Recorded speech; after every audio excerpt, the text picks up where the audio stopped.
К другим темам. Компания «Алроса» успешно по спад продаж на алмазном рынке. Об этом заявил президент компании Марков по итогам акционеров в Мирном. Тему продолжит Александр Шершуков. 2015 для «Алроса» простым не был. Весь год слабый спрос на алмазы и кризис бриллиантовой отрасли. Но отчетность группы компаний положительная. Акционеры довольны. В минувшем году у «Алроса» выросла чистая прибыль, выручка и объемы добычи. Мы видим 2016 года, то есть по всем показателям, и по объемам реализации, и по объемам чистой прибыли финансовых показателей мы, в общем-то, удовлетворены теми результатами. Сегодня видим благодаря той политике, которую мы проводим и проводили в 2015 году. Устойчивое финансовое положение компании подтверждает дивидендов. В этом году «Алроса» выплатил акцию по 2 рубля и 9 копеек. Всего 15 рублей. Это на 40% больше, чем в прошлом.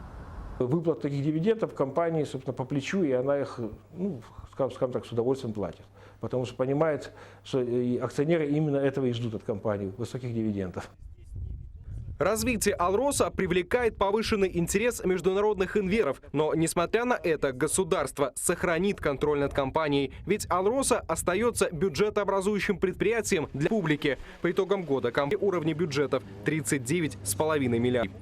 Мы считаем, что компания, находясь под контролем, работает эффективно. Это видно с учетом той ситуации, которая слагалась в 2015 году, когда вышли из сложностей.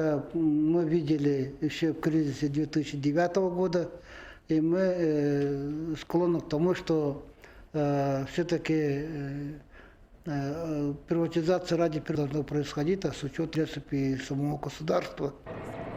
В 2016-м «Алроса» продолжит развитие согласно действующей стратегии. В приоритете алмазодобычи и реализация социально ответственной политики. Цену, жилье, образование и другие сферы. В 2015-м компания потратит 11 миллиардов рублей. Расходы снижать не будут.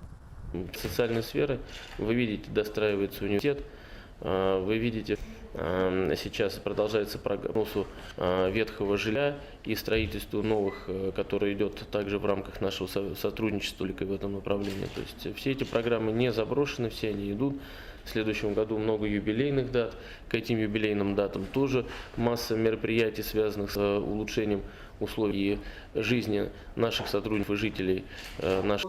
Всего на собрании акционеры рассмотрели 16. Все они утверждены, поставлены. Среди них и совершенствование системы корпоративного управления. В «Алроса» намерены повысить прозрачность управления руководителей и контроль над хозяйственной деятельностью. Александр Шершуков, Артур Голикарин, телеканал «Алмазный край».